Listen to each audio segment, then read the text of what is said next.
আসসালামু আলাইকুম বন্ধুরা, আজকে আবার একটা নতুন রান্নার ভিডিও নিয়ে আপনাদের সামনে চলে এসেছি। বন্ধুরা, আজকে আমি চিম দিয়ে, আলু দিয়ে, বড়ি দিয়ে আর মাছের মাথা দিয়ে একটা নতুনত্ব রেসিপি বানাবো। আপনারা ভিডিওটা পুরো দেখতে থাকুন। আমি রান্নার জন্য সমস্ত কিছু উপকরণ রেডি করে নিয়েছি। এখানে চিম, মাছের মাথা, বড়ি, আলু আর এখানে সমস্ত মশলাও আমি রেডি করে নিয়ে বসিয়ে দিয়েছি। কড়াটা গরম হয়ে গেছে, এবার সরষের তেল দিয়ে দেবো। তেলটা আমার গরম হয়ে গেছে, এবার বড়িগুলো ভেজে নেব। বড়িগুলো ভাজা হয়ে গেছে, এবারে তুলে নেব। এবার আমি আলুগুলো ভেজে নেব। আলুতে অল্প করে লবণ আর একটু হলুদ দিয়ে দেবো।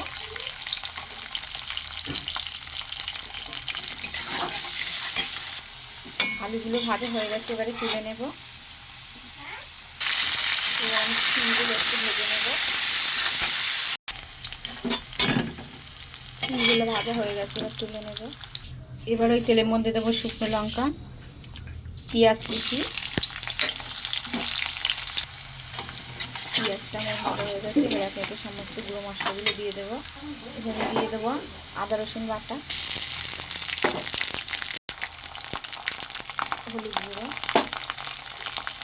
লঙ্কা গুঁড়ো, জিরে ধনে একসঙ্গে গুঁড়ো, কাঁচা লঙ্কা, স্বাদ মতো লবণ। অল্প একটু জল দিয়ে মশলাটা কষিয়ে নেব।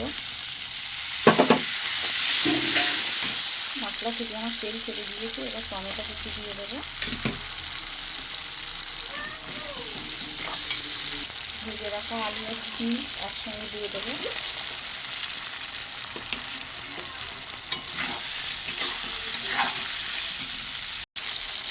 চিম আর আলু একসঙ্গে কষানো হয়ে গেছে, এবারে বড়ি আর মাছগুলো দিয়ে আর একটু ভালো করে কষিয়ে নেব।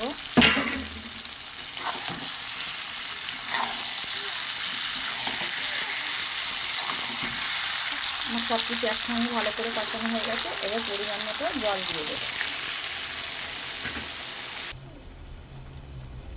দিয়ে দেবো স্বাদ মতো চিনি আর ধনে পাতা কুচি।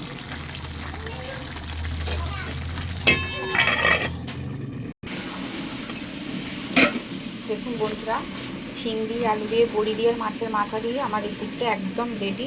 দেখতে কত সুন্দর হয়েছে বন্ধুরা।